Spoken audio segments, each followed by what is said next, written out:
ഞങ്ങൾക്ക് പാരമ്പര്യമുണ്ട്. ഞങ്ങളിതാ ഇവിടുന്നൊരു ചങ്ങലിങ്ങനെ കുലുക്കിയാൽ അത് റൗളയിലേക്ക് എത്തും. ഞങ്ങൾ ചെയ്യുന്ന എല്ലാ കാര്യങ്ങളും റസൂലുള്ളാഹിയിലൂടെ മാലിക് ഇബ്നു ദീനാർ കേരളത്തിലേക്ക് എത്തിച്ചു. ആ മാലിക് ഇബ്നു ദീനാറിന്റെ കാലഘട്ടം മുതൽ ഇന്നുവരെ അഹ്ലുസുന്നയാണ്. കൂട്ടരെ 10 പള്ളികൾ മാലിക് ഇബ്നു ദീനാറും കൂട്ടരും കേരളത്തിലുണ്ടാക്കി. നമ്മുടെ നാട്ടിൽ 10 പള്ളികൾ അവര് നിർമ്മിച്ചു. അവര് നിർമ്മിച്ച ഒരു ജാറമുണ്ടോ? മാലിക് ഇബ്നു ദീനാറും കൂട്ടരും കേരളത്തിൽ തുടങ്ങിയ ഒരു ജാറമുണ്ടോ? ഒരു ചാണിലധികം മാലിക് ഇബ്നു ദീനാറും കൂട്ടരും ഉയർത്തിയ ഖബറുണ്ടോ? ഏതെങ്കിലും ഒരു സഹാബി ഖബർ കെട്ടി ഉയർത്തിയോ? ഇനി ഷാഫി മദ്ഹബിലുണ്ടോ? നമ്മൾ ഷാഫി മദ്ഹബാണെന്നാണല്ലോ പറയുന്നത്. അതിലും വഞ്ചനയുണ്ട്. സാധാരണക്കാർ ചോദിക്കണം, ഷാഫി മദ്ഹബ് ഏതിലാണ്? ഷാഫി മദ്ഹബ് കർമ്മത്തിലാണ്. 4-1 മദ്ഹബ് സ്വീകരിക്കണമെന്ന് പറയുന്നത് കർമ്മശാസ്ത്രത്തിലാണ്. അഖീദയിൽ 2-1 മദ്ഹബാണ്. ഉസ്താദിനോട് ചോദിക്കണം, നമ്മുടെ അഖീദയിലെ മദ്ഹബ് ഷാഫി ഇമാമിന്റെ അഖീദയാണോ? ഇമാം മാലിക്കിന്റെ അഖീദയാണോ? ഇമാം അഹ്മദിന്റെ അഖീദയാണോ?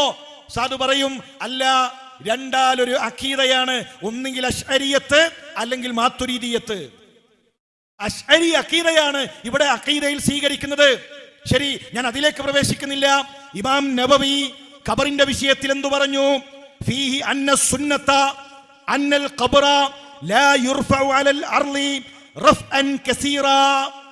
ഖബർ ധാരാളമായി ഉയർത്തരുത്. വലാ യുസന്നമു ബൽ യുർഫഉ നഹ്വ ശിബിരിൻ വയുസത്തഹ്. ഖബർ കൂർപ്പിക്കരുത്, ഒരു ചാണിനേക്കാൾ ഉയർത്തരുത്. ആ ഖബർ പരത്തണം. എന്നിട്ട് ഇമാം നബവി ഷാഫിഈ മദ്ഹബിലെ തർജീഹിന്റെ മുജ്തഹിദായ ഇമാം നബവിയുടെ വാക്ക്, വഹാദാ മദ്ഹബു ഷാഫിഈ. ഇതാണ് ഷാഫിഈ മദ്ഹബ്. വമൻ വാഫഖഹു. ആ ഇമാം ഷാഫിയോട് യോജിച്ച, ആ മദ്ഹബിനോട് യോജിച്ചവരുടെയും അഭിപ്രായം. ഇനി പ്രിയമുള്ളവരെ, ഈ ഖബറും നേർച്ചയും തമ്മിൽ വല്ല ബന്ധമുണ്ടോ? ഖബറും നേർച്ചയും തമ്മിൽ ബന്ധമുണ്ടോ? അള്ളാഹുവിന്റെ റസൂൽ സല്ലല്ലാഹു അലൈഹി വസല്ലം ഞങ്ങളുടെ കാലഘട്ടത്തിൽ ഖബറും പള്ളിയും തമ്മിൽ തന്നെ ബന്ധമില്ല. മസ്ജിദുൻ നബവിയിൽ നിന്ന് 500 മീറ്റർ സഞ്ചരിച്ചാലാണെന്ന് ഖബർ. അന്ന് മയ്യത്ത് നമസ്കാരം നടന്നത് മസ്ജിദുൻ നബവിയിലല്ല, ഖബറിനരികിൽ, ഖബറിന്റെ തൊട്ടരികിൽ. അവിടെ ജനാസ നമസ്കരിക്കാനുള്ള സൗകര്യം ഉണ്ടായിരുന്നു. മസ്ജിദുൻ നബവിയിൽ നിന്ന് 1/2 കിലോമീറ്റർ സഞ്ചരിച്ചിട്ടാണ് അന്ന് ഖബർ പോലും. പിന്നീട് പള്ളി വികസിപ്പിച്ചു, ബഖീ വികസിപ്പിച്ചു. അങ്ങനെ ഇന്ന് നമ്മൾ ചെന്നു കഴിഞ്ഞാൽ മസ്ജിദുൻ നബവിയുടെ തൊട്ടരികിൽ ഖബർസ്ഥാനുണ്ട്. ഇനി ഖബറും നേർച്ചയും തമ്മിൽ ബന്ധമുണ്ടോ? ഖബറും നേർച്ചയും തമ്മിൽ യാതൊരുവിധ ബന്ധവുമില്ല എന്നാണ് നമുക്ക് കാണാൻ സാധിക്കുന്നത്. എന്താ നേർച്ച? നേർച്ച എന്ന് പറഞ്ഞാൽ പുണ്യമായ കാര്യം അത് സ്വന്തത്തിന് നിർബന്ധമാക്കലാണ്. ഒരു പുണ്യമായ ഒരു കാര്യം, ഒരു നന്മ. തിങ്കളാഴ്ച നോമ്പ് സുന്നത്താണ്, പുണ്യമാണ്. അത് നേർച്ചയാക്കിയാൽ അതെനിക്ക് നിർബന്ധമായി. അതാണ് നേർച്ച. ഒരു പാവപ്പെട്ട വ്യക്തിക്ക് ഭക്ഷണം നൽകൽ നല്ല കാര്യമാണ്. ഞാനൊരു 10 ആളുകൾക്ക് ഭക്ഷണം നൽകാം എന്ന് നേർച്ചയാക്കിയാൽ അത് നിർബന്ധമായി. അങ്ങനെ പുണ്യമായ ഒരു കാര്യത്തെ സ്വന്തത്തിന് നിർബന്ധമാക്കുന്നതിനെയാണ് നേർച്ച എന്ന് പറയുക. ആ നേർച്ച ഭൗതികമായ ഒരു കാര്യം നേടാനല്ല. ഇന്ന് നേർച്ചയും ചന്ദനക്കുടങ്ങളും ഇതെല്ലാം നടത്തിക്കൊണ്ടിരിക്കുന്നത് ഭൗതികമായ കാര്യങ്ങൾ നേടിയെടുക്കുന്നതിന് വേണ്ടിയിട്ടാണ്. മാത്രമല്ല, ഇസ്ലാമിലെ ഏതു കാര്യങ്ങളും അത് പലപ്പോഴും ദുനിയാവിന് വേണ്ടി ഉപയോഗിച്ചുകൊണ്ടേയിരിക്കുന്നു. ഇതൊക്കെ പറയുമ്പോൾ ഒരു ആരോപണമുള്ളത് കണ്ടോ, ഇവർക്ക് പിന്നെ ഖബർ സിയാറത്തില്ല, പ്രാർത്ഥനയില്ല, മരിച്ചാൽ പ്രാർത്ഥിക്കൂല. ഞങ്ങൾ കണ്ടില്ലേ, എത്ര നല്ല പ്രാർത്ഥനയാണ്, എത്ര നേരാണ് പ്രാർത്ഥിക്കുന്നത്. ആരാണ് സഹോദര മരിച്ചാൽ പ്രാർത്ഥിക്കാൻ പാടില്ല എന്ന് പറഞ്ഞത്? മക്കളുടെ പ്രാർത്ഥന പ്രാർത്ഥനയല്ലേ? ഭാര്യയുടെ പ്രാർത്ഥന പ്രാർത്ഥനയല്ലേ? ആ പ്രാർത്ഥന റബ്ബ് സ്വീകരിക്കില്ലേ? റസൂലുള്ളാഹി സ്വല്ലല്ലാഹു അലൈഹി വസല്ലം തങ്ങൾ ഏതെങ്കിലും ഒരു മരണവീട്ടിൽ വന്നിട്ട് ഇനി എല്ലാവരും ഒരു അൽ ഫാത്തിഹ, ഫാത്തിഹ ചൊല്ലിക്കോളിൻ, എന്നിട്ട് ഫാത്തിഹ ചൊല്ലി പ്രാർത്ഥിച്ച് ഒരു കൈമടക്ക് വാങ്ങിപ്പോയ ഒരു സംഭവം ഉണ്ടോ? അള്ളാന്റെ റസൂൽ മരണപ്പെട്ടെടുത്ത് പ്രാർത്ഥിച്ചിട്ടുണ്ട്. പല മരണപ്പെട്ടവർക്കും വേണ്ടി പ്രാർത്ഥിച്ചിട്ടുണ്ട്. അതൊരു ചടങ്ങാക്കിയിട്ടില്ല. അത് പ്രാർത്ഥിച്ചു പണം വാങ്ങിപ്പോകുന്ന ഒരു ഏർപ്പാടില്ല. അബൂദർദായിനോട് ഒരാൾ പറഞ്ഞു, ഒന്ന് പ്രാർത്ഥിക്കുമോ? മഹാനായ ഇബ്നു ഉമറിനോട് പറഞ്ഞു, ഒന്ന് പ്രാർത്ഥിക്കുമോ?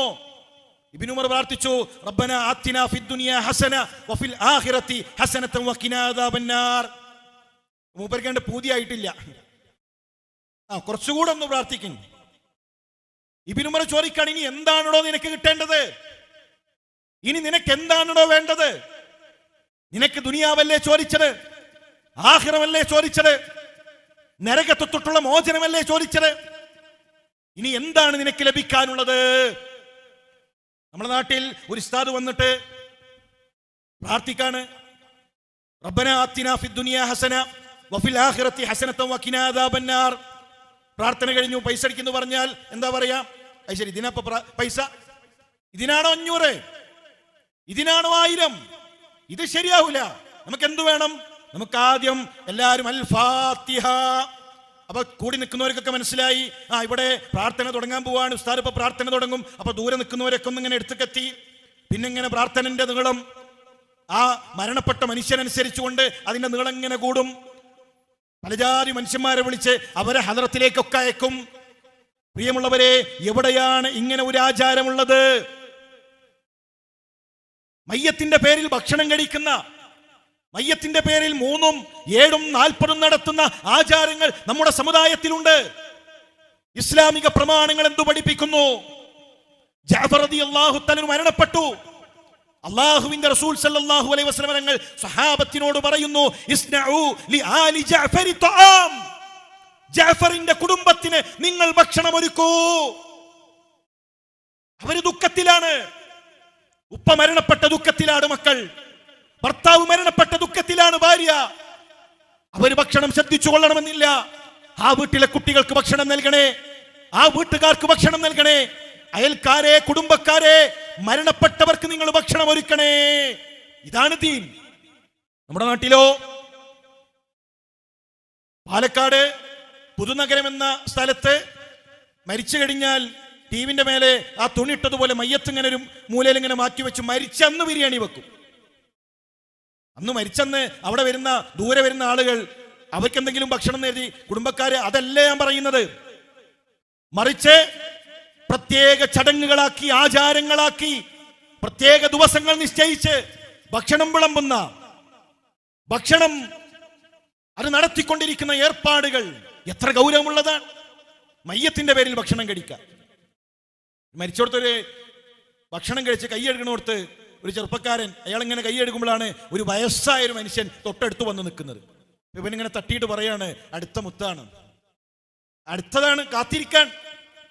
ഒരു മനുഷ്യൻ മരിച്ചിട്ട് അതിന്റെ ഭക്ഷണത്തിന് വേണ്ടി കാത്തിരിക്കുന്ന, അതിന്റെ പേരിൽ ഭക്ഷണം കഴിക്കുന്ന എത്ര നീചമായ ആചാരങ്ങളാണ് പ്രിയമുള്ളവരെ ഈ ദീനിൽ കൊണ്ടുവന്നുകൊണ്ടിരിക്കുന്നത്. എന്നിട്ട് അവിടെ സ്വലാത്ത്, അവിടെ അൽ ഫാത്തിഹ, കല്യാണത്തിന് അൽ ഫാത്തിഹ. ഇസ്ലാമിലെ കല്യാണത്തിന് 4 ആള് മതി.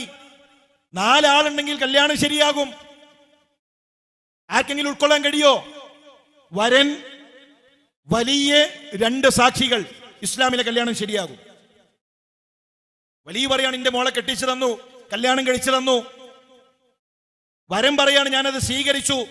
2 സാക്ഷികളുണ്ടോ ഇസ്ലാമിലെ കല്യാണം അവിടെ ശരിയാകും.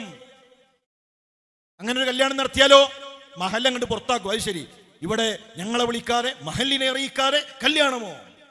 അൽ ഫാത്തിഹ ഇല്ലാതെ, പ്രാർത്ഥനയില്ലാതെ കല്യാണം ഈ മഹല്ലിൽ ഞങ്ങൾ സമ്മതിക്കൂല. അബ്ദുറഹ്മാൻ ഇബ്നു ഔഫ് റളിയല്ലാഹു തആല അൻഹു അള്ളാന്റെ റസൂലിന്റെ അരികിലേക്ക് വരാൻ, അദ്ദേഹത്തിന്റെ വസ്ത്രത്തിലുണ്ട് പുതിയാപ്ലമാരുടെ അവരുടെ സുഗന്ധത്തിന്റെ നിറം, ആ മഞ്ഞ നിറം, ആ വർണ്ണം അബ്ദുറഹ്മാൻ ഇബ്നു ഔഫിന്റെ വസ്ത്രത്തിൽ കാണാൻ. റസൂലുള്ളാഹി ചോദിക്കണം, അബ്ദുറഹ്മാനെ എന്തു പണിയാണ് കാണിച്ചത്? കല്യാണം കഴിഞ്ഞുലേ, കല്യാണം കഴിഞ്ഞുലേ? നബിയെ കല്യാണം കഴിഞ്ഞു. ഒരു ഈത്തപ്പഴത്തിന്റെ കുരുവിന്റെ അത്ര മഹർ കൊടുത്ത് ഞാൻ ഒരു പെൺകുട്ടിയെ കല്യാണം കഴിച്ചു. അള്ളാന്റെ റസൂൽ അറിഞ്ഞിട്ടില്ല. റസൂലുള്ളാഹിയാണ് മഹല്ല് സെക്രട്ടറി, റസൂലുള്ളാഹിയാണ് മഹല്ല് പ്രസിഡന്റ്, അള്ളാന്റെ റസൂലാണ് മഹല്ല് ഖാദി. റസൂലുള്ളാഹി അറിഞ്ഞിട്ടില്ല. നമ്മുടെ നാട്ടിലോ ഒരു കല്യാണം നടന്നാൽ, കല്യാണം പോട്ടെ, കല്യാണത്തിന് പെണ്ണിന്റെ സ്വർണ്ണം എടുക്കാൻ പോകുന്നത് അമ്മായിനോട് പറയാത്തതിന് തെറ്റി നിൽക്കുന്ന ആൾക്കാരുണ്ട്. സ്വർണ്ണം എടുക്കാൻ പോകുന്നത് വലിയ അമ്മായിനോട് പറഞ്ഞില്ല. ഒരു കല്യാണത്തിന് പുതിയാപ്പിള ഇറങ്ങുന്ന നേരത്ത് ഒരു കാരണവര് പറയാണ്, അമ്മോനോട് അനുവാദം വാങ്ങാതെയാണ് പുതിയാപ്പിളന്റെ ഡ്രസ്സ് ഇട്ടത്, അതുകൊണ്ട് ഡ്രസ്സ് ഊരിയിട്ട് അനുവാദം വാങ്ങിയിട്ട് ഇനി ഡ്രസ്സ് ധരിച്ചു വരണം. പറച്ചിലിട്ട തോന്നും എന്നും അമ്മോനോട് അനുവാദം ചോദിച്ചിട്ടാണ് ഡ്രസ്സ് ഇടാന്ന്. എന്നിട്ട് ഈ സാധു ചെക്കൻ ഓന് ഡ്രസ്സ് മാറ്റി ഒരു ബനിയനിട്ട് ആ സരസിലൂടെ വന്ന് മൂത്തമ്മോനോട് അനുവാദം ചോദിച്ചിട്ടാണ് പുതിയാപ്പിളിന്റെ ഡ്രസ്സ് ഇടുന്നത്. കാരണവന്മാർ ആദരിക്കണം, ബഹുമാനിക്കണം, ഒക്കെ ശരിയാണ്. പക്ഷെ പ്രിയമുള്ളവരെ, നിസാരമായ കാരണങ്ങളെ പേരുണ്ടാക്കി, ആചാരങ്ങൾ ഉണ്ടാക്കി, ഇത്തരം മാമൂലുകൾ ഉണ്ടാക്കി കുടുംബബന്ധം മുറിക്കുമ്പോ നമ്മൾ ആലോചിക്കണ്ടേ? റസൂലുള്ളാഹി സ്വല്ലല്ലാഹു അലൈഹി വസല്ലം തങ്ങൾ പഠിപ്പിച്ച കല്യാണം, റസൂലുള്ളാഹിയുടെ കാലഘട്ടത്തിലെ മരണ വീടുകൾ, അതൊന്നും ഒരാളെ സംബന്ധിച്ചിടത്തോളം ഒരു സാമ്പത്തിക മുടക്കുള്ള ഏർപ്പാടല്ല. മഹാനായ ജാബിർ റളിയല്ലാഹു തആല അൻഹു, ഉപ്പ ഉഹദിൽ ഷഹീദായ സ്വഹാബിയാണ്. ഉപ്പ ഷഹീദാകുമ്പോൾ മോനോട് പറഞ്ഞു, മോനെ ഉപ്പ ഉഹദിലേക്ക് പോവുകയാണ്, തിരിച്ചു വരുമോ എന്നറിയില്ല. 6 പെൺകുട്ടികളാണ്, ആ പെൺകുട്ടികളെ നല്ല രൂപത്തിൽ നോക്കണം. അദ്ദേഹം ഷഹീദായി, 6 പെൺകുട്ടികളും ഉമ്മയും 7 ആള്. അദ്ദേഹം തീരുമാനിച്ചു ഒരു വിധവയായ സ്ത്രീയെ കല്യാണം കഴിക്കാം. ജാബിർ റളിയല്ലാഹു തആല അൻഹു ഒരു വിധവയെ കല്യാണം കഴിച്ചു. അള്ളാന്റെ റസൂല് ജാബിറിനെ കണ്ടപ്പോ ചോദിച്ചു, ജാബിറെ ഒരു പെണ്ണൊക്കെ കെട്ടണ്ടേ, ഒരു കല്യാണൊക്കെ നോക്കണ്ട ജാബിറെ? അതാണൊരു നേതാവ്. ജാബിർ തന്നെ പറഞ്ഞു, നബിയെ കല്യാണം കഴിഞ്ഞു. കല്യാണം കഴിഞ്ഞിട്ടുണ്ട് നബിയെ. അതെന്ത് പരിപാടിയാണ്? ഖാദി അറിയാതെ കല്യാണം നടക്കേ? അവിടെ അൽഫാത്തിയ വിളിച്ചിട്ടില്ലല്ലോ, അവിടെ ഞങ്ങൾ അറബിയിൽ പ്രത്യേകമായ എന്തെങ്കിലും ചൊല്ലി തന്നിട്ടില്ലല്ലോ, പിന്നെങ്ങനെ കല്യാണം സ്വഹീഹാകും? പറഞ്ഞോ? ഇല്ല. ചോദിച്ചു, ജാബിറെ കന്യകയാണോ വിധവയാണോ? നബിയെ വിധവയാണ്. കന്യകയെ കല്യാണം കഴിച്ചുകൂടായിരുന്നോ? ചെറിയ പ്രായല്ലേ, ചെറുപ്പക്കാരനല്ലേ? നബിയെ വീട്ടിൽ ചെറിയ പെങ്ങന്മാരാണ്, ആ കൂട്ടത്തിൽ ചെറിയ പെൺകുട്ടി കൂടെ വീട്ടിലേക്ക് വന്നാൽ അവരെ പ്രായത്തിലുള്ള ഒരാൾ കൂടെയാകും. ഞാൻ അവർക്കൊരു ഉമ്മയെ കൂടെ, എന്റെ പെങ്ങന്മാർക്ക് ഒരു തണല്, അതുകൂടെയാണ് ഞാൻ ആഗ്രഹിക്കുന്നത്. റസൂലുള്ളാഹി സ്വല്ലല്ലാഹു അലൈഹി വസല്ലം തങ്ങൾ അവിടെ വെച്ചുകൊണ്ട് പ്രാർത്ഥിക്കുന്നു. അവിടെ വെച്ച് പ്രാർത്ഥിക്കാണ് ജാബിർ റളിയല്ലാഹു തആല അൻഹുവിനെ. ഇതാണൊരു മാതൃകാ മഹൽ, ഇതാണൊരു മാതൃകാ നേതാവ്, ഇതാണൊരു മാതൃകാ ഖാദി.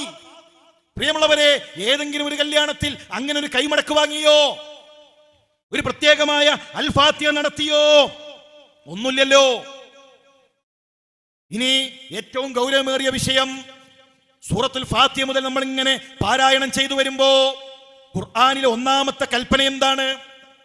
സൂറത്തുൽ ഫാത്തിഹ നമ്മൾ ഇങ്ങനെ തുടങ്ങി പാരായണം ചെയ്തു വരുമ്പോ ഒന്നാമത്തെ ഖുർആനിലെ കൽപ്പന, യാ അയ്യുഹന്നാസ്, മനുഷ്യരെ, മനുഷ്യരെ, ഉഅ്ബുദൂ റബ്ബക്കുമുല്ലദീ ഖലഖക്കും, നിങ്ങളെ സൃഷ്ടിച്ച നിങ്ങളുടെ സൃഷ്ടാവിനെ നിങ്ങൾ ആരാധിക്കണേ.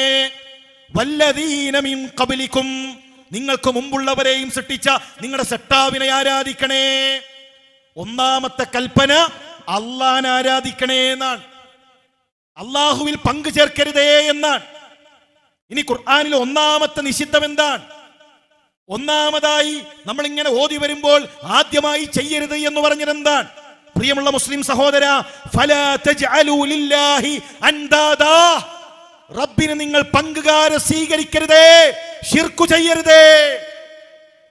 ഒന്നാമത്തെ കൽപ്പന തൗഹീദാണ്. ഒന്നാമത്തെ വിരോധം ചെയ്യരുത് എന്ന് പറഞ്ഞത് ശിർക്കാണ്. നമ്മളൊന്ന് ചിന്തിക്കണ്ടേ? യൂനുസ് നബിയുടെ പ്രാർത്ഥനയുണ്ടല്ലോ ഖുർആനിൽ. കൂട്ടരെ, എന്തെങ്കിലും പ്രാർത്ഥനയുടെ ഒരു ലഫ്ള് അതിലുണ്ടോ? മത്സ്യത്തിന്റെ വയറ്റിന്നാ ചോദിക്കുന്നത്, മത്സ്യത്തിന്റെ വയറ്റിന്റെ ഉള്ളിൽ നിന്നാണ് പ്രാർത്ഥിക്കുന്നത്. പടച്ചോനെ രക്ഷപ്പെടുത്തണേ എന്ന് പറഞ്ഞോ? പടച്ചോനെ കേസിലാക്കണേ എന്ന് പറഞ്ഞോ? ഞാൻ കുടുങ്ങി, രക്ഷപ്പെടുത്തണേ റബ്ബേ എന്ന് വിളിച്ചോ? ഇല്ലല്ലോ. ലാ ഇലാഹ ഇല്ലാ അൻത സുബ്ഹാനക ഇന്നി കുന്തു മിനൽ ളാലിമീൻ. നമ്മളെ ഭാഷയിൽ എന്താ അതിലുള്ളത്? ഒന്നുമില്ല, ഒന്നുമില്ല. അതിൽ പ്രാർത്ഥനന്റെ ഒന്നുമില്ല. ഇതിലാണുള്ളത് കൂട്ടരെ, ഇതിലാണുള്ളത്. ലാ ഇലാഹ ഇല്ലാ അൻത്, പടച്ച റബ്ബേ നീയല്ലാതെ എനിക്ക് ആരാധനകൾ അർപ്പിക്കാൻ മറ്റൊരാളില്ല. മത്സ്യത്തിന്റെ വയറ്റിന്നാ വിളിക്കുന്നത്. ഇതൊന്ന് ശ്രദ്ധിക്കണേ. യൂനുസ് നബി എവിടെ? മത്സ്യത്തിന്റെ വയറ്റിൽ. മത്സ്യം എവിടെ? കടലിന്റെ അടിത്തട്ടിൽ. കടലിന്റെ മുകളിൽ ആകാശമുണ്ട്. വലഖദ് സയ്യന്ന സമാഅ ദുനിയാ ബിമസാബീഹ്. ആ ഒന്നാം ആകാശത്തെയാണ് അള്ളാഹു നക്ഷത്രങ്ങൾ കൊണ്ട് അലങ്കരിച്ചത്. നക്ഷത്രങ്ങൾ ഒന്നാമത്തെ ആകാശത്തിലാണ്. അതിലൊരു നക്ഷത്രമാണ് സൂര്യൻ. സൂര്യനിൽ നിന്ന് ഭൂമിയിലേക്ക് വെളിച്ചെത്താൻ 9 മിനിറ്റ് കഴിയണം അല്ലേ? അത്ര ദൂരത്താണ് സൂര്യൻ. സൂര്യനിൽ നിന്ന് അടുത്ത നക്ഷത്രത്തിലേക്ക് 3-4 വർഷത്തെ പ്രകാശവർഷം സഞ്ചരിക്കണം. 2 നക്ഷത്രങ്ങൾക്ക് ഇടയിൽ അത്രമാത്രം അകലമുണ്ട്. എത്രയേറെ നക്ഷത്രങ്ങളാണ് ഒന്നാം ആകാശത്തിൽ. ആ ഒന്നാം ആകാശം കഴിഞ്ഞ് 2-ാം ആകാശം, അത് കഴിഞ്ഞ് 3-ാം ആകാശം, 7 ആകാശങ്ങൾ. 7 ആകാശത്തിന് മുകളിൽ കടലാണ്. ആ കടലിന് മുകളിലാണ് അർശ്. അതിനു മുകളിൽ റബ്ബ് സുബ്ഹാനഹു തആല. ആ റബ്ബുണ്ടല്ലോ മത്സ്യത്തിന്റെ വയറ്റിൽ കിടക്കുന്ന യൂനുസ് നബി അലൈഹിസ്സലാമിന്റെ ഹൃദയത്തിന്റെ വിങ്ങൽ കേട്ട് ആ പ്രയാസമറിഞ്ഞ് 7-ാം ആകാശത്തിനുപരിയിൽ നിന്ന് രക്ഷപ്പെടുത്തുന്ന ഒരു റബ്ബുണ്ടാകുമ്പോൾ കൂട്ടരെ, എന്തിനാണ് സിയം? എന്തിനാണ് ജാരങ്ങൾ? എന്തിനാണ് നമുക്ക് ചരടും ഏലസും? മാലക്കും ലാ തർജൂന ലില്ലാഹി വഖാറ. എന്തേ ആ റബ്ബിനൊരു ഗാംഭീര്യം നൽകുന്നില്ലേ? പടച്ച റബ്ബിനൊരു ഗാംഭീര്യം നൽകുന്നില്ലേ? ആ റബ്ബിനെ വിട്ടുകൊണ്ടാണ് മറ്റുള്ളവരിലേക്ക് പോയിക്കൊണ്ടിരിക്കുന്നത്. പ്രിയമുള്ളവരെ, നമ്മുടെ പ്രോഗ്രാമിന്റെ ഒരു സാമ്പത്തിക ചെലവ് നമ്മൾ ഇവിടെ നിന്ന് തന്നെ ഇൻഷാ അല്ലാഹ് കണ്ടെത്തേണ്ടതുണ്ട്. കഴിയുന്ന രൂപത്തിൽ ഇത്തരം നന്മകൾക്ക് വേണ്ടി സഹകരിക്കണമെന്ന് പ്രത്യേകം ഓർമ്മപ്പെടുത്തുകയാണ്. പ്രിയമുള്ളവരെ, ആ റബ്ബിനെ അറിയണം എന്ന് പറഞ്ഞുകൊണ്ടിരിക്കുന്നത് സിഎം ആണ് ലോകം നിയന്ത്രിക്കുന്നത് എന്നാണ്. ലോകം നിയന്ത്രിക്കുന്നത് സിഎം, ഒരു പഞ്ചായത്തല്ല, ഒരു പഞ്ചായത്തോ അല്ലെങ്കിൽ ഒരു ജില്ല ഒന്നുമല്ല. ഒരു ലോകം നിയന്ത്രിക്കുന്നത് എത്ര ഗൗരവമുള്ള വിഷയമാണ്. ഫാസിസം വരുന്നു എന്ന് കരുതിയിട്ട് ഈ തനിച്ച കുഫറിനെതിരെ മിണ്ടാതിരിക്കണോ? ഇസ്ലാം എന്ന് പുറത്തു പോകും. ഇസ്ലാമിൽ നിന്ന് പുറത്തു പോകുന്ന എത്രയോ മനുഷ്യരുടെ ആഖിറം നഷ്ടപ്പെടുത്തുന്ന ഗൗരവമേറിയ വാദങ്ങൾ പഠിപ്പിച്ചുകൊണ്ടിരിക്കുന്നു. അല്ലാഹുവിന്റെ റസൂൽ പഠിപ്പിച്ച പ്രാർത്ഥന എന്താ? വലാ തകിൽനി ഇലാ നഫ്സി തർഫത ഐൻ. അല്ലാഹുവേ, എന്റെ നിയന്ത്രണം എന്നെ ഏൽപ്പിക്കല്ലേ. ഒരു കണ്ണിമ വെട്ടുന്ന നേരം അല്ലാഹുവിന്റെ റസൂൽ പ്രാർത്ഥിച്ചതാണ്.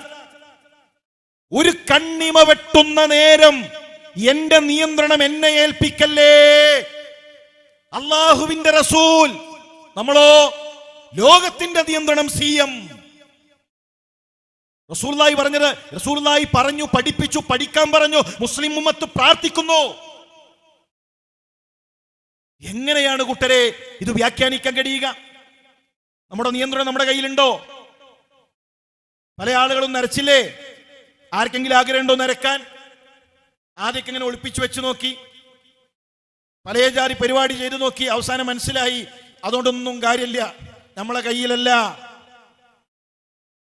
എന്തെങ്കിലും നിയന്ത്രണം നമ്മുടെ കയ്യിൽ. നമ്മളെ പള്ളന്റെ നിയന്ത്രണം ഉണ്ടോ? ഇത് ചാടിയിട്ട് ഇത് കുറക്കാൻ വേണ്ടി എന്തെല്ലാം പണിയെടുത്ത് നോക്കി. LCHF നോക്കി, രാവിലെ ഓടാൻ നോക്കി, കുറെ ചപ്പാത്തിയാക്കി. നമ്മളെ കയ്യിലുണ്ടോ നിയന്ത്രണം? ഇല്ലല്ലോ കൂട്ടരെ. നമ്മളെ കണ്ണിന്റെ നിയന്ത്രണം ഉണ്ടോ? കാഴ്ച പോകൂലല്ലോ, കണ്ണട വെച്ച മനുഷ്യരില്ലേ? ഒരു നിയന്ത്രണവും നമ്മുടെ കയ്യിലില്ല. സിഎം മടവൂരിന്റെ നിയന്ത്രണം ഉണ്ടോ? സിഎം മടവൂരിന് നരബാധിച്ചിട്ടുണ്ട്. സിഎം സ്മരണികയിൽ അദ്ദേഹത്തിന്റെ കാഴ്ച നഷ്ടപ്പെട്ടതിനെ കുറിച്ച് പറയുന്നുണ്ട്. പ്രമേഹായിരുന്നു, ഷുഗറായിരുന്നു, കണ്ണിന്റെ കാഴ്ച നഷ്ടപ്പെട്ടു. അവസാന കാലത്ത് ആളുകൾ വരുമ്പോൾ സലാം പറഞ്ഞാൽ ആരാണെന്ന് ചോദിക്കും. കാരണം മനസ്സിലാകുന്നില്ല. എന്തേ കാരണം? കണ്ണിന്റെ നിയന്ത്രണം സ്വന്തം കയ്യിലല്ല. ഡോക്ടർ വന്നു, ചികിത്സിച്ചു. ആരെ? ലോകം നിയന്ത്രിക്കുന്ന സിഎമ്മിനെ. ഇനിയോ പ്രിയമുള്ളവരെ, മരിച്ചു കഴിഞ്ഞപ്പോ പവർ കൂടാൻ, മരിച്ചു കഴിഞ്ഞപ്പോ ജീവിച്ചിരിക്കുമ്പോ താടിയുടെ നിയന്ത്രണമില്ല, കാഴ്ചയുടെ നിയന്ത്രണമില്ല, മരിച്ചതോടുകൂടെ പവർ കൂടി. ഇവരുടെ ചില വലിയ ശൈഖന്മാര് മരണപ്പെട്ടാൽ പത്രത്തിൽ വരും, സുപ്രഭാതത്തില് സിറാജിലൊക്കെ ഉണ്ടാകും, തീരാ നഷ്ടം. അതെങ്ങനെ നഷ്ടാവല്? ലാഭല്ലേ? മരിച്ചാൽ പവർ കൂടുമെങ്കിൽ ഇത് നഷ്ടല്ലല്ലോ, ലാഭല്ലേ? വലിയ ലാഭം എന്നല്ല ശരിക്ക് വരേണ്ടത് ഹെഡിങ്. ഇന്ന ഷെയ്ഖ് മരണപ്പെട്ടു, വലിയ ലാഭം, കാരണം പവർ കൂടി. ഇനി എല്ലാരെയും നിയന്ത്രിക്കാൻ, എല്ലാ ഭാഗത്തുനിന്ന് കേൾക്കാൻ കഴിയും എന്നല്ലേ പറയേണ്ടത്. ഇനി നമ്മൾ മനസ്സിലാക്കേണ്ടത്, മുഹിയുദ്ദീൻ ഷെയ്ഖിനെ, ആ മുഹിയുദ്ദീൻ ഷെയ്ഖിനെ വിളിച്ചു പ്രാർത്ഥിക്കുന്ന മനുഷ്യരുണ്ട്. എന്താ മുഹിയുദ്ദീൻ ഷെയ്ഖിന്റെ ജീവിതം? ഷെയ്ഖിനെ യാ ഷെയ്ഖ് യാ മുഹിയുദ്ദീൻ എന്ന് വിളിക്കുന്ന മുമ്പ് സഹോദര ആ ഷെയ്ഖിന്റെ ജീവിതം ഒന്ന് പഠിക്കൂ. പഠിക്കുന്ന കാലത്ത് പട്ടിണിയാണ്, വിശപ്പാണ്, പ്രയാസാണ്. വിശപ്പ് സഹിക്കാൻ കഴിയാതെ ചിലപ്പോ ആ മജ്ലിസിൽ ആളുകളില്ലാത്ത സമയത്ത് അദ്ദേഹം കിടന്നു ഉരുളും. മുഹിയുദ്ദീൻ ഷെയ്ഖിന്റെ ചരിത്രത്തിലുള്ളതാണ്. നിന്നിട്ടും ഇരുന്നിട്ടും വിശപ്പ് മാറുന്നില്ല, അപ്പൊ കിടന്നു ഉരുളും, കുറച്ചൊരു ആശ്വാസം കിട്ടും. അങ്ങനെ ഇരിക്കുമ്പോഴാണ് ഒരിക്കൽ അദ്ദേഹം ഒരു പുല്ല് കാണുന്നത്. പുല്ലിന് നല്ല മധുരണ്ട്. അങ്ങനെ അദ്ദേഹം അസർ കഴിഞ്ഞ്, ക്ലാസ് കഴിഞ്ഞ് അദ്ദേഹം അസറിന് ശേഷം അവിടെ ചെന്ന് ആ മധുരമുള്ള പുല്ല് കഴിക്കും. ആ പുല്ല് കഴിച്ചുകൊണ്ടാണ് വിശപ്പ് മാറ്റുന്നത്. ഒരു ദിവസം ചെന്ന് നോക്കുമ്പോ തന്റെ കൂട്ടുകാരാ സ്ഥലം കണ്ടെത്തിയിട്ടുണ്ട്. അവരാ പുല്ല് കഴിച്ചുകൊണ്ടിരിക്കുകയാണ്. നല്ല ഹയാ ഉള്ള, ലജ്ജയുള്ള മനുഷ്യനാണ് അദ്ദേഹം. അതോടുകൂടെ കുട്ടികൾ അതറിഞ്ഞല്ലോ, ഇനി ഞാൻ പുല്ലാണ് കഴിക്കുന്നത് എന്ന് മറ്റുള്ളവരറിഞ്ഞാൽ പ്രയാസമാകുമെന്ന് കരുതി അത് നിർത്തി. മുഹിയുദ്ദീൻ ഷെയ്ഖിന്റെ ചരിത്രത്തിലുണ്ട്, വിശന്ന് ബഗ്ദാദിലെ പള്ളിയിൽ ഇരിക്കാൻ. ആ സമയത്താണ് ഒരാൾ ആ പള്ളിയിൽ ഇരുന്നിട്ടൊരു റൊട്ടി കഴിക്കാൻ. ഒരു മനുഷ്യൻ ആ പള്ളിയിൽ ഇരുന്നൊരു വയോധികനായ ഒരു വ്യക്തി റൊട്ടി കഴിച്ചുകൊണ്ടിരിക്കാൻ. കുട്ടിയുടെ മുഖം കണ്ടപ്പോ മനസ്സിലായി നല്ല വിശപ്പുണ്ട്, പ്രയാസമുണ്ട്. അയാൾ വിളിച്ചു, മോനെ വാ റൊട്ടി കഴിക്കാം. മുഹിയുദ്ദീൻ ഷെയ്ഖ് പറഞ്ഞു, വേണ്ട, ഇന്നുവരെ ഒരാളുടെ ഔദാര്യവും പറ്റിയിട്ടില്ല, ഒരു മനുഷ്യന്റെയും ഔദാര്യം പറ്റിയിട്ടില്ല, എനിക്ക് വേണ്ട, വിശപ്പ് സഹിച്ചിരുന്നു. അയാൾ വിളിച്ചു, നീ എന്റെ അതിഥിയാണ്, വാ വന്ന് കഴിക്ക്. അതിശക്തമായ വിശപ്പുണ്ട്. മുഹിയുദ്ദീൻ ഷെയ്ഖ് ചെന്നു ആ വൃദ്ധന്റെ അരികിലിരുന്നു. ആ വൃദ്ധൻ ചോദിച്ചു, ജീലാനിൽ നിന്ന് വന്ന അബ്ദുൽ ഖാദറിനെ അറിയുമോ? ഇവിടെ ബഗ്ദാദിൽ ജീലാനിൽ നിന്ന് വന്ന അബ്ദുൽ ഖാദറിനെ നിങ്ങൾക്കറിയുമോ? അദ്ദേഹം പറഞ്ഞു, ഞാനാണ് അബ്ദുൽ ഖാദർ, ഞാനാണ് അബ്ദുൽ ഖാദിർ. ഈ വൃദ്ധൻ അത്ഭുതപ്പെട്ടു. അദ്ദേഹം പറഞ്ഞു, ഞാൻ ജീലാനുകാരനാണ്, ഞാൻ ജീലാനിൽ നിന്ന് വരികയാണ്, ബഗ്ദാദിലേക്ക് വരുന്നു എന്നറിഞ്ഞപ്പോ നിങ്ങളുടെ ഉമ്മ കുറച്ചു പണം എന്റെ കയ്യിൽ ഏൽപ്പിച്ചിട്ടുണ്ട് നിങ്ങളെ ഏൽപ്പിക്കാൻ. മോന്റെ കയ്യിൽ ഏൽപ്പിക്കാൻ കുറച്ചു പണം നിങ്ങളുടെ ഉമ്മ ഏൽപ്പിച്ചിട്ടുണ്ട്. ഇവിടെ വന്നു, എന്റെ കയ്യിലുള്ള പണമൊക്കെ കഴിഞ്ഞപ്പോ ഞാൻ നിങ്ങളുടെ പണം കൊണ്ട് ഒരു റൊട്ടി വാങ്ങി, തിരിച്ചു നാട്ടിലേക്ക് ചെന്ന് ഉമ്മയുടെ കടം വീട്ടാം എന്നാണ് ഞാൻ കരുതിയത്. അങ്ങനെ ഇരിക്കുമ്പോഴാണ് ഞാൻ നിങ്ങളെ കണ്ടത്. നിങ്ങൾ എന്റെ അതിഥിയല്ല, ഞാൻ നിങ്ങളുടെ അതിഥിയാണ്. ഞാൻ കഴിക്കുന്ന റൊട്ടി നിങ്ങളുടെ പണം കൊണ്ടുള്ളതാണ്. അബ്ദുൽ ഖാദർ ജീലാനി പറയാണ്, അള്ളാഹു എന്നെ രക്ഷിച്ചു. ദുനിയാവിൽ ഒരാളുടെയും ഔദാര്യം പറ്റാതെ ജീവിക്കാൻ റബ്ബെന്നെ സഹായിച്ചു. ദുനിയാവിൽ ഒരാളുടെ ഔദാര്യം പറ്റാതെ ജീവിച്ച മനുഷ്യൻ. ആ അബ്ദുൽ ഖാദർ ജീലാനിയോടാണ് സ്വർഗം ചോദിക്കുന്നത്, ആഖിറം ചോദിക്കുന്നത്. പള്ളിയിൽ ലൈറ്റണച്ച് 1000 തവണ വിളിച്ചു പ്രാർത്ഥിക്കുന്നത്. ആ പള്ളിയുടെ മിഹ്റാബിൽ നോക്കൂ, അവിടെ എഴുതി വെച്ചിട്ടുണ്ട്, വഅന്നൽ മസാജിദ ലില്ലാഹ് ഫലാ തദ്ഉ മഅല്ലാഹി അഹദാ. പള്ളികൾ അല്ലാഹുവിനുള്ളതാണ്, അവിടെ അല്ലാഹു അല്ലാത്ത ഒരാളോട് നിങ്ങൾ പ്രാർത്ഥിക്കല്ലേ. ആ പള്ളിയിൽ ലൈറ്റ് അണച്ച് യാ ശൈഖ് യാ മുഹിയുദ്ദീൻ അബ്ദുൽ ഖാദിർ ജീലാനി എന്ന് വിളിക്കുന്ന മുസ്ലിം സഹോദരാ, പരലോകം നഷ്ടപ്പെടും.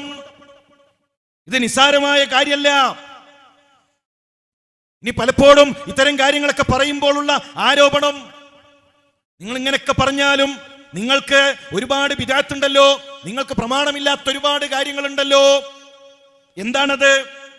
ഒന്ന്, നിങ്ങൾ ഖുതുബ മലയാളത്തിൽ പറയുന്നു. മലയാളത്തിലാണ് ഖുതുബ. ഞങ്ങളോ മാലിക് ഇബ്നു ദീനാറും കൂട്ടരും അവർ വന്നത് മുതൽ അറബിയിലാണ് കേരളത്തിലെ ഖുതുബ. ശരി, കേരളത്തിൽ എന്നാണ് അറബിയിൽ ഖുതുബ വന്നത്? 1947 മാർച്ച് മാസത്തിൽ സമസ്ത പാസാക്കിയ മീഞ്ചന്ത പ്രമേയത്തിലൂടെയാണ് ഖുതുബയുടെ ഭാഷ അറബിയാക്കുന്നത്. മമ്പുറം തങ്ങളും മകൻ ഫസൽ പൂക്കോയ തങ്ങളും മമ്പുറം പള്ളിയിൽ മലയാളത്തിൽ ഖുതുബ നിർവഹിച്ചിട്ടുണ്ട്. മാലിക് ഇബ്നു ദീനാറും കൂട്ടരും കാലം മുതൽ ഇങ്ങോട്ട് അറബി അല്ല. 1947 ഇനിയോ റസൂലുള്ളാഹി സ്വല്ലല്ലാഹു അലൈഹി വസല്ലം തങ്ങളുടെ ഖുതുബ നമ്മുടെ നാട്ടിൽ പള്ളിയിൽ നടക്കുന്നത് പോലെ മിസ്രിലുള്ള ഒരു വ്യക്തി എഴുതിയ ഖുതുബ അല്ലെങ്കിൽ ആരെങ്കിലും എഴുതിയ ഒരു ഖുതുബ അതിങ്ങനെ നോക്കി വായിക്കലായിരുന്നോ? ആണോ? റസൂലുള്ളാഹിയുടെ വഫാത്തിന് ശേഷം 2 വർഷം അബൂബക്കർ സിദ്ദീഖ് റളിയല്ലാഹു തആല അൻഹു ഖുതുബ നടത്തിയില്ലേ? 10 വർഷം ഉമർ ഖത്താബ് റളിയല്ലാഹു തആല അൻഹു ഖുതുബ നടത്തിയില്ലേ? 5 വർഷം അലി റളിയല്ലാഹു തആല അൻഹു, 12 വർഷം ഉസ്മാൻ ഇബ്നു അഫ്ഫാൻ. അവരാരെങ്കിലും റസൂലുള്ളാഹിയുടെ ഖുതുബകൾ ക്രോഡീകരിച്ച് ഒരു കിതാബാക്കി അത് വായിക്കലായിരുന്നോ? എങ്ങനെയായിരുന്നു ഖുതുബ? കാന റസൂലുള്ളാഹി സ്വല്ലല്ലാഹു അലൈഹി വസല്ലം ഇദാ ഖതബ, റസൂലുള്ളാഹി ഖുതുബ നിർവഹിച്ചാൽ ഇഹ്മറത് ഐനാ, കണ്ണുകൾ ചുവക്കും. വഅലാ സൗതുഹു, റസൂലുള്ളാഹിയുടെ ശബ്ദം ഉയരും. ഇസ്തദ്ദ ഗളബുഹു, റസൂലുള്ളാഹിക്ക് ദേഷ്യമുണ്ടാകേണ്ട ഇടങ്ങളിൽ ദേഷ്യമുണ്ടാകും. ഹത്താ കഅന്നഹു മുൻദിറു ജയ്ഷ്, ഒരു സേനാ നായകൻ തന്റെ സൈന്യത്തിന് താക്കീത് നൽകുന്നത് പോലെ. ഒരു സേനാനായകൻ എങ്ങനെയാണ് സൈന്യത്തിന് താക്കീത് നൽകുക? അങ്ങനെയാണ് ഖുതുബ. ആ ഖുതുബ കേട്ട് മാറ്റങ്ങൾ ഉണ്ടായി. ഖുതുബ തിരിഞ്ഞു സ്വഹാബത്തിന്, ഖുതുബ മനസ്സിലായി സ്വഹാബത്തിന്. റസൂലുള്ളാഹി സ്വല്ലല്ലാഹു അലൈഹി വസല്ലം പള്ളി ജാഅ റജുലുൻ, ഒരാൾ വന്നു പള്ളിയിലേക്ക് വരാൻ. അല്ലാഹുവിന്റെ റസൂല് ഖുതുബ നിർവഹിക്കുന്നു.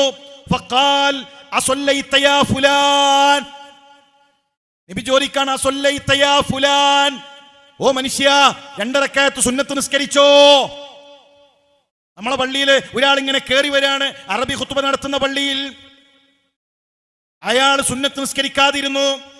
ഖത്തീബ് ചോദിക്കാണ് അസല്ലൈത യാ ഫുലാൻ, എന്താ അവസ്ഥ? എന്ത് ഫുലാൻ?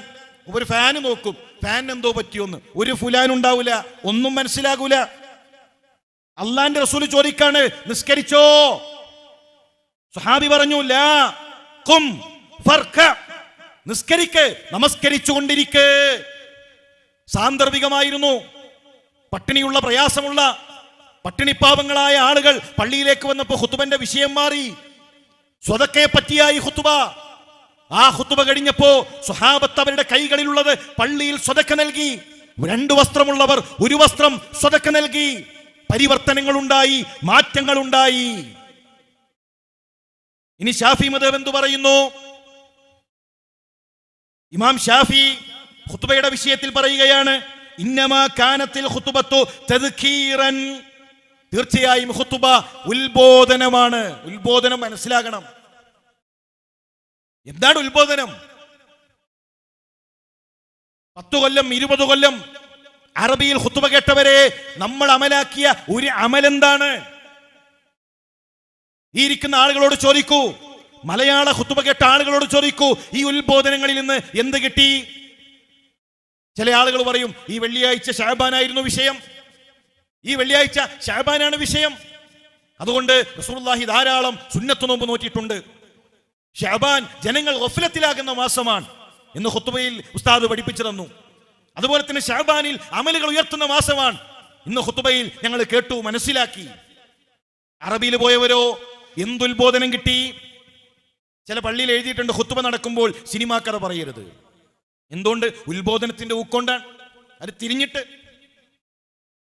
കഥ പറഞ്ഞിരിക്കുന്ന മുകളിലത്തെ പള്ളിയിൽ കഥ പറഞ്ഞിരിക്കുന്ന അവസാനം ആ നിസ്കാരത്തിന് വേണ്ടി എഴുന്നേറ്റ് നിൽക്കുമ്പോൾ ഓടിക്കേറുന്ന എത്ര മനുഷ്യരുണ്ട്. മഹാനായ ഇമാം നബവി പറയുകയാണ്, വമഖ്സൂദുൽ ഖുത്ബത്തി അൽ വഅദ്, ഖുത്ബയുടെ ലക്ഷ്യം എന്നുള്ളത് വഅദാണ്, ഉപദേശമാണ്. അപ്പൊ പറയും, ഞങ്ങളിതാ മിമ്പറിന്റെ താഴെ ഉപദേശം നൽകുന്നുണ്ട്. ശരി, ഖുത്ബയുടെ മുമ്പ് മലയാളത്തിൽ അല്ലാഹുവിന്റെ റസൂൽ ഒരു ഖുത്ബ നടത്തിയോ? ഒരു തറപ്രസംഗം മലയാളത്തിൽ റസൂലുള്ളാഹി നടത്തിയോ? അതിനെന്താ തെളിവ്? അതും വേണല്ലോ. മലയാളത്തിൽ അങ്ങനെ ഒരു ഉപദേശം നടത്താമെങ്കിൽ കൂട്ടരെ അതിനെന്താണ് തെളിവ്? അതെന്തുകൊണ്ടാണ്? ഖുത്ബ ഉപകാരപ്പെടുന്നില്ല എന്ന് കണ്ടപ്പോൾ മലയാളത്തിൽ ഒരു ഉപദേശം കൊടുക്കൽ. ഞാൻ പറഞ്ഞു വരുന്നത്, നമ്മൾ പ്രമാണത്തിലേക്ക് മടങ്ങണം. ഇന്ന് നടത്തുന്ന പല ആചാരങ്ങൾക്കും പ്രമാണങ്ങളുമായി യാതൊരുവിധ ബന്ധവുമില്ല. പലരും കരുതിയത് ഇങ്ങനെ കാക്കകാരണവന്മാരായി തുടങ്ങിയ പരിപാടിയാണ്. നമ്മളെന്തിനാണ് അത് നോക്കുന്നത്? ഒരു കാക്കകാരണവന്മാരും ഇല്ല. എത്ര കാലുണ്ട്? മുട്ടിപ്പടി സ്വലാത്ത് എത്ര കാലത്തെ പഴക്കമുണ്ട്? മുഹിയുദ്ദീൻ മാല, ആദ്യത്തെ മാല മുഹിയുദ്ദീൻ മാലയാണ്. 400 കൊല്ലത്തിന്റെ പാരമ്പര്യമേ ഉള്ളൂ. 400 കൊല്ലത്തിന്റെ മുന്നേ അറിയില്ല എന്ന് പറഞ്ഞാൽ റസൂലുള്ളാഹിക്കറിയില്ല, സ്വഹാബത്തിനറിയില്ല, താബികൾക്കറിയില്ല, തബഉ താബികൾക്കറിയില്ല. അപ്പൊ ചോദിക്കും, മൗലവി മുഹിയുദ്ദീൻ ശൈഖ് മരിച്ചാലല്ലേ മുഹിയുദ്ദീൻ മാല ഉണ്ടാക്കാൻ പറ്റുള്ളൂ? എന്തൊരു വട്ടത്തരാണ് നിങ്ങൾ പറയുന്നത്? ശരി, അങ്ങനെയാണെങ്കിൽ നൂഹ് നബി അലൈഹിസ്സലാം, ആ നൂഹ് നബി അലൈഹിസ്സലാം കപ്പലിൽ കയറിയപ്പോൾ അവിടെ മുഹിയുദ്ദീൻ ശൈഖ് ഉണ്ട്, മുഹിയുദ്ദീൻ മാല. മുഹിയുദ്ദീൻ ശൈഖ് ജനിക്കണ മുന്നേ മുഹിയുദ്ദീൻ ശൈഖ് ഉണ്ടല്ലോ. അതാണല്ലോ വാദം. നൂഹ് നബിയുടെ കൂടെ കപ്പലിൽ മുഹിയുദ്ദീൻ ശൈഖ് ഉണ്ട് എന്നാണ് നിങ്ങളുടെ അസ്ല്, അതാണ് അഖീദ. മുഹിയുദ്ദീൻ ശൈഖ് ജനിക്കുന്നതിന് മുന്നേ അറിയാം. ശരി, ഖുതുബിയ്യത്ത് 300 കൊല്ലത്തിന്റെ പാരമ്പര്യം, ബുർദ 800 കൊല്ലം, ഇതൊക്കെ വലിയ ഷറഫാക്കപ്പെട്ടതാണ്. ബുർദ വെറുതെയാണ് കൂട്ടരെ, അതുകൊണ്ട് ഒന്നും കിട്ടാൻ പോണില്ല. ഒരു ഇമാമിങ്ങൾക്കും പരിചയമില്ല, ഒരു സലഫുകൾക്കും. സച്ചരിതരായ ഖൈറുന്നാസി ഖർനി സുമ്മല്ലദീന യലൂനഹും, ഏറ്റവും ഉത്തമമായ നൂറ്റാണ്ട് ഖർനി, എന്റെ തലമുറയാണെന്ന് പഠിപ്പിച്ച ആ സ്വഹാബത്തിനോ താബികൾക്കോ പരിചയമില്ല. നാരിയത്ത് സ്വലാത്ത് 600 കൊല്ലത്തിന്റെ പാരമ്പര്യം. മജ്ലിസുന്നൂർ ഇപ്പൊ വലിയ ഷറഫാക്കപ്പെട്ട് കൊണ്ടു നടക്കുന്ന സാധനം. സമസ്തയുടെ സ്ഥാപക നേതാക്കൾക്ക് പരിചയമുണ്ടോ? വരക്കൽ മുല്ലക്കോയ തങ്ങൾക്ക് പരിചയമുണ്ടോ? മാലിക് ഇബ്നു ദീനാർ പോകട്ടെ, സ്വഹാബത്ത് പോകട്ടെ, താബികൾ പോകട്ടെ, 100 തലമുറ പോകട്ടെ, വരക്കൽ മുല്ലക്കോയ തങ്ങൾക്ക്, ഇ കെ അബൂബക്കർ മുസ്ലിയാർക്ക്, അവർക്ക് പോലും പരിചയമില്ലാത്ത കാര്യങ്ങളാണ് ഇന്ന് പലപ്പോഴും ദീൻ എന്ന പേരിൽ നടത്തിക്കൊണ്ടിരിക്കുന്നത്. അതുകൊണ്ട് തന്നെ ഇത് വളരെ ഗൗരവത്തോടുകൂടെ നാം നോക്കിക്കാണേണ്ടതുണ്ട്. ഇത് നിസ്സാരമായ വിഷയമല്ല. നമ്മൾ പ്രമാണങ്ങളിലേക്ക് മടങ്ങണം. പ്രമാണം പറഞ്ഞ രൂപത്തിൽ ജീവിക്കാൻ പ്രിയമുള്ളവരെ ഒരു പ്രയാസവും നമുക്കില്ല. ഈ ദീൻ ലളിതമാണ്. ഈ ദീൻ വളരെ എളുപ്പമുള്ളതാണ്. നാളെ ആഖിറത്തിൽ കൂട്ടരെ ഞങ്ങൾ അറിഞ്ഞില്ല, ഞങ്ങൾ മനസ്സിലാക്കിയില്ല എന്ന് പറയാൻ കഴിയില്ല. എത്ര ലളിതമായിട്ടാണ് ഇസ്ലാം ആ ആദർശം നമ്മളെ പഠിപ്പിച്ചത്. എത്ര ലളിതമായിട്ടാണ് പഠിപ്പിച്ചത്. ഖുൽ, നബിയെ പറയുക, ഇന്നമാ അദ്ഉ റബ്ബി വലാ ഉശ്രികു ബിഹി അഹദാ. ഇതിൽ ഏത് ലഫ്ളാണ് മുസ്ലിം സമുദായത്തിന് അർത്ഥമറിയാത്തത്? ഖുൽ, നമുക്ക് അർത്ഥമറിയില്ലേ? പറയുക, ഇന്നമാ അദ്ഉ റബ്ബി വലാ ഉശ്രികു ബിഹി അഹദാ. അദ്ഉ, ദഅ, യദ്ഉ, ദുആ അറിയില്ലേ നമുക്ക്? പിന്നെ എങ്ങനെയാണ് അല്ലാഹു അല്ലാത്തവരോട് എന്ത് ന്യായം പറഞ്ഞുകൊണ്ടാണ് പ്രാർത്ഥിക്കാൻ കഴിയുക? ഖബർ പോയിട്ട് പാലക്കാട് കല്ലിന്റെ മുന്നിൽ പ്രാർത്ഥിക്കുന്ന നാട്ടുകല്ലിൽ കല്ലിനോട് ചോദിക്കുന്ന സാഹചര്യമുണ്ട്. ഒരു കല്ലാണ് അവിടെ ഉള്ളത്, ഖബർ പോലും ഇല്ല. കല്ലിങ്ങനെ വളരാൻ തുടങ്ങിയെന്നാണ്. അപ്പൊ മമ്പർത്ത തങ്ങൾ ഒരു വടി കൊണ്ട് അടിച്ചിട്ട് പറഞ്ഞു, വളരണ്ട, ആ കല്ല് താഴെ വീണു. ആ കല്ലിന്റെ അരികിൽ ചെന്ന ആളുകൾ ചോദിക്കുന്നു. പ്രിയമുള്ളവരെ, ഒരു ന്യായവും പരലോകത്ത് പറയാൻ കഴിയില്ല. ഖുർആൻ വ്യക്തമായി പറഞ്ഞു, ഇൻ തദ്ഊഹും നിങ്ങൾ അവരോട് ദുആ ചെയ്താൽ ലാ യസ്മഉ ദുആഅകും, നിങ്ങളുടെ പ്രാർത്ഥന അവർ കേൾക്കില്ല. മുഹിയദ്ദീൻ ശൈഖിനെ വിളിക്കുന്നവരെ, ബദരീങ്ങളെ വിളിക്കുന്നവരെ, മമ്പുറത്തു പോകുന്നവരെ, നിങ്ങൾ അല്ലാഹുവല്ലാത്തവരെ വിളിച്ചാൽ അവർ ആ പ്രാർത്ഥന കേൾക്കുകയില്ല. വലൗ സമിഉ മസ്തജാബൂ ലക്കും, ഇനി കേൾക്കുമെന്നു സമ്മതിച്ചാൽ തന്നെയും അവർ ഉത്തരം നൽകുകയില്ല. പ്രിയമുള്ളവരെ, പിന്നെ എന്തിനാണ് ആ ശിർക്കിലേക്ക് നമ്മൾ പോകുന്നത്?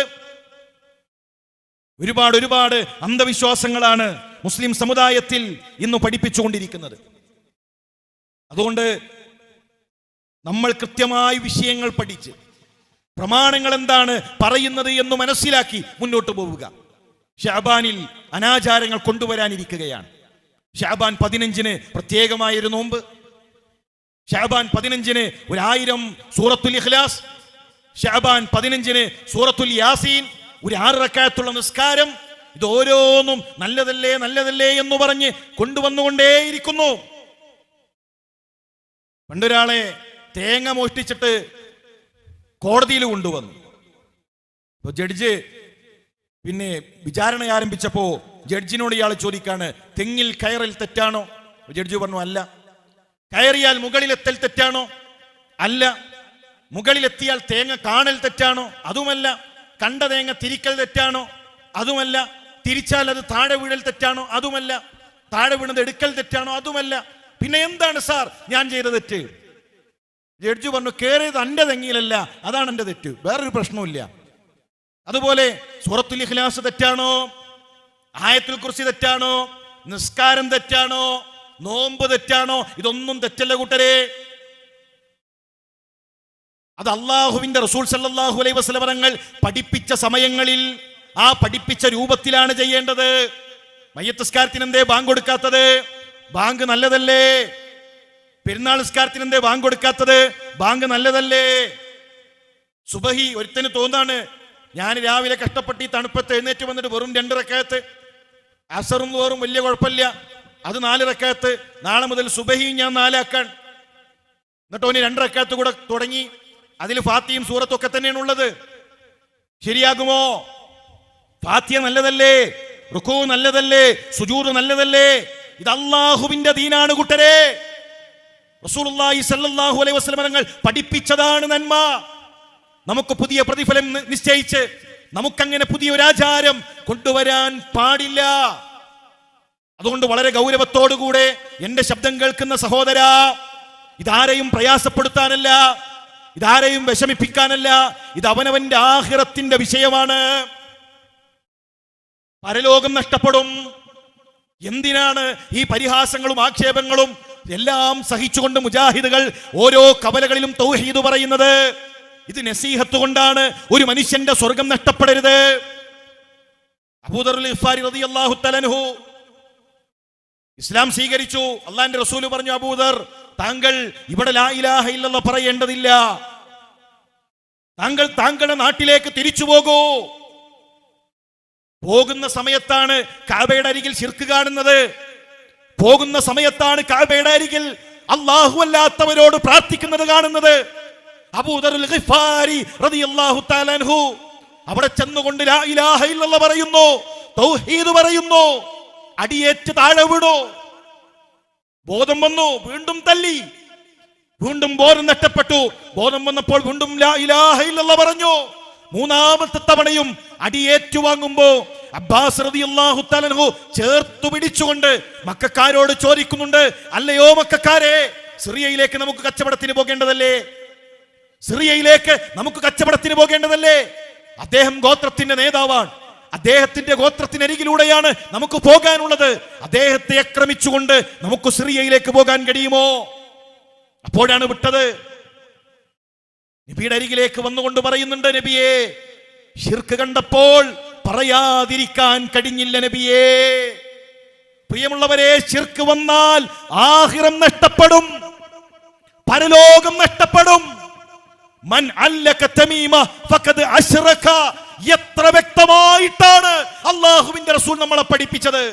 ഏലസ് കെട്ടിയാൽ ശിർക്ക് ചെയ്തു, ഉരേലസും ഒരു ചരടും മുസ്ലിം ഉമ്മത്തെ അള്ളാഹു നമ്മുടെ ജീവിതത്തിൽ തീരുമാനിച്ച ഒരു തീരുമാനത്തെ തടുക്കാൻ ഒരു ചരടിന് കഴിയില്ല, ഉരേലസിന് കഴിയില്ല. അല്ലാഹുമ്മ ലാ മാനിഅ ലിമാ അഅതൈത, റബ്ബേ നീ നൽകിയതിനെ തടുക്കാൻ ഒന്നുകൊണ്ടും കഴിയില്ല എന്ന് പ്രഖ്യാപിക്കുന്ന മുസ്ലിം സഹോദര, എങ്ങനെയാണ് റബ്ബ് നൽകിയ രോഗത്തെ ഒരു ചരട് കൊണ്ട് പ്രതിരോധിക്കാൻ നമുക്ക് കഴിയുക? സഹോദരൻ, അദ്ദേഹത്തിന്റെ ഭാര്യ പ്രസവിച്ചു കഴിഞ്ഞ് കുഞ്ഞിന് അപസ്മാര രോഗമാണ്, നിറം മാറിക്കൊണ്ടേയിരിക്കാൻ. ഭാര്യയുടെ ഉമ്മ വന്ന് ഒരു ചരട് കൊടുത്തുകൊണ്ട് പറയുന്നുണ്ട്, മോനെ ഈ ചരടൊന്ന് കെട്ടണേ, ഞങ്ങൾക്കുറപ്പാണ്, ഉസ്താദ് തന്ന ചരടാണ്, ആ ചരട് കെട്ടിയാൽ എന്റെ കുട്ടിന്റെ രോഗം മാറും, പ്രയാസം മാറും എന്ന് പറയുമ്പോ ആ സഹോദരൻ പറഞ്ഞൊരു മറുപടിയുണ്ട്, ഉമ്മ ഈ ചരട് കെട്ടാതെ എന്റെ കുട്ടി മരണപ്പെട്ടാൽ എന്റെ മകൻ സ്വർഗത്തിലാണ്. എന്നാൽ ഉമ്മ, അള്ളാഹു എന്റെ കുഞ്ഞിന് നൽകിയ രോഗത്തെ, റബ്ബന്റെ മകന് നൽകിയ രോഗത്തെ, ആകാശഭൂമികളെ സൃഷ്ടിക്കുന്നതിന് മുമ്പ് റബ്ബു തീരുമാനിച്ചൊരു തീരുമാനത്തെ ഒരു 10 രൂപയുടെ ചരട് കൊണ്ട് അതിനെ തടുക്കാൻ കഴിയുമെന്ന വിശ്വാസത്തിൽ ഞാൻ മരിച്ചാൽ ഉമ്മ എന്റെ പരലോകം നഷ്ടമാണ്. സഹോദര, ഇത് മനസ്സിലാക്കണേ. നമുക്ക് അങ്ങനെ വ്യക്തമായ ആ നിലപാടുകളുമായി, തൗഹീദിന്റെ നിലപാടുകളുമായി, പ്രമാണങ്ങളോട് ചേർന്ന് നിന്ന് മുന്നോട്ട് പോകാൻ നമുക്ക് സാധിക്കേണ്ടതുണ്ട്. ഏത് നിമിഷത്തിലും തീരുന്നതാണ് നമ്മുടെ ജീവിതം. തിരൂർ റെയിൽവേ സ്റ്റേഷനിൽ ട്രെയിന് കാത്തു നിൽക്കുന്ന സമയത്ത് തൃശ്ശൂർ ടീൻ സ്പേസിന് വേണ്ടി പോകാൻ നിൽക്കാൻ ട്രെയിന് വന്ന് പ്ലാറ്റ്ഫോമിൽ നിന്ന് പതുക്കെ അതിങ്ങനെ നീങ്ങിത്തുടങ്ങുന്നു. ഒരു ചെറുപ്പക്കാരൻ ആ ട്രെയിനിൽ നിന്ന് താഴേക്ക് ഇറങ്ങുന്നതിനിടയിൽ അയാൾ ആ ട്രാക്കിൽ വീണു. ആ ചെറുപ്പക്കാരൻ മരണപ്പെട്ടു. അല്പസമയം കഴിഞ്ഞ് ചില ഉദ്യോഗസ്ഥർ വന്ന് പ്ലാറ്റ്ഫോമിൽ നിന്ന്, ആ റെയിൽവേ ട്രാക്കിൽ നിന്ന് ചിന്നിച്ചിതറിയ മനുഷ്യന്റെ മാംസങ്ങൾ അതൊരു പ്ലാസ്റ്റിക് കവറിലേക്ക് ചേർത്തു വെച്ച് ഒരു തുണി കൊണ്ട് കെട്ടി ഒരു മരച്ചുവട്ടിൽ അവർ കൊണ്ടുവച്ചു. ചില സ്ത്രീകൾ വന്ന് അവർ വെള്ളമൊഴിച്ച് പ്ലാറ്റ്ഫോം അടിച്ചു വൃത്തിയാക്കി അത് ക്ലീൻ ചെയ്തു. ഇപ്പോൾ ഒരാൾ ആ റെയിൽവേ സ്റ്റേഷനിൽ എത്തിയാൽ അങ്ങനെ ഒരു അപകടം നടന്ന ഒരു സൂചനയുമില്ല. ആളുകൾ വേഗത്തിൽ അവരുടെ കാര്യങ്ങളുമായി ഓടിക്കൊണ്ടിരിക്കുന്നു. കച്ചവടക്കാർ അവർ കച്ചവടത്തിന്റെ തിരക്കിലാണ്. ഒരു മരച്ചുവട്ടിൽ ഏതാനും മാംസങ്ങളായി ഒരു മനുഷ്യൻ ഒരു പ്ലാസ്റ്റിക് കവറിൽ ഒരു മൂലയിൽ ഇങ്ങനെ ഇരിക്കുകയാണ്. ഞാൻ ആലോചിച്ചൊരു വിഷയം, ആ മനുഷ്യന്റെ ബാഗ് പോലീസുകാർ തുറന്നു നോക്കിയപ്പോ അതിൽ അയാളുടെ ലൈസൻസ് ഉണ്ട്, നിലമ്പൂരുകാരനാണ് അയാൾ. കുറച്ച് മിഠായിപ്പൊതികളുണ്ട് അതിൽ, അയാളുടെ കുട്ടികൾക്കുള്ള ടോയ്സ് ഉണ്ട് അതിൽ, അയാളുടെ വസ്ത്രങ്ങൾ അയൺ ചെയ്ത് മടക്കി വെച്ചിട്ടുണ്ട് അതിൽ.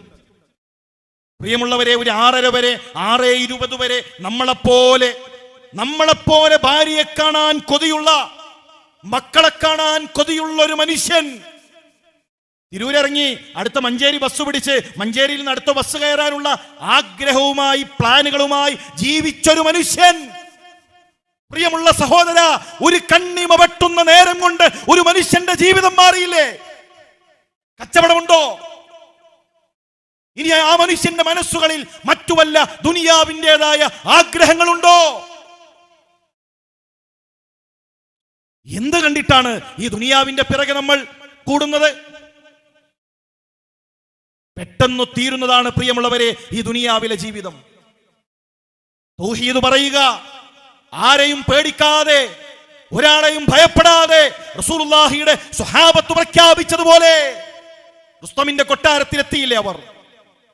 റുസ്തം ചോദിക്കുന്നുണ്ട്, നിങ്ങൾക്ക് ഇത്ര ധൈര്യമോ, ഇത്ര ചങ്കൂറ്റമോ തൗഹീദ് പറയാൻ? ഇന്നലെ വരെ ഈ കൊട്ടാരത്തിലേക്ക് എത്താൻ പേടിച്ചു നിന്നവർ നിങ്ങൾ എങ്ങനെ പറയുന്നു എന്ന് ചോദിച്ചപ്പോ സ്വഹാബത്ത് നൽകിയൊരു മറുപടിയുണ്ട്. റുസ്തം, നിങ്ങൾക്കറിയുമോ, ഞങ്ങൾ ജാഹിലിയത്തിന്റെ ജനതയായിരുന്നു, ഞങ്ങൾ മാംസം കടിച്ചവരായിരുന്നു, ഞങ്ങൾ ശവം തിന്നവരായിരുന്നു. പക്ഷേ ആ ഇന്നലകളിൽ നിന്റെ കൊട്ടാരത്തിലേക്ക് ഞങ്ങൾ വന്നിട്ടില്ല റുസ്തം. ഇന്നിതാ നിന്റെ മുന്നിൽ ഞങ്ങൾ എഴുന്നേറ്റു നിൽക്കുന്നു. അല്ലാഹുല്ലദീ ബഅസനാ, ഞങ്ങളെ നിയോഗിച്ചത് റബ്ബാണ്. ഹുവല്ലദീ അർസലനാ, തൗഹീദ് പറയാൻ റബ്ബാണ് ഞങ്ങളെ തെരഞ്ഞെടുത്തത്. പ്രിയമുള്ള യുവാക്കളെ, ഗ്രാമഗ്രാമാന്തരങ്ങളിൽ തൗഹീദിന്റെ പട്ടാളമാവുക. ജീവിതത്തിന്റെ ഏതു ഘട്ടത്തിലും ഖാലിക്കായ, റാസിക്കായ, മുദബ്ബിറായ റബ്ബല്ലാതെ മറ്റൊന്നെന്റെ ജീവിതത്തിലില്ല എന്ന് പ്രഖ്യാപിക്കാൻ, അത് ജനങ്ങളോട് പറയാൻ നമുക്ക് സാധിക്കണം.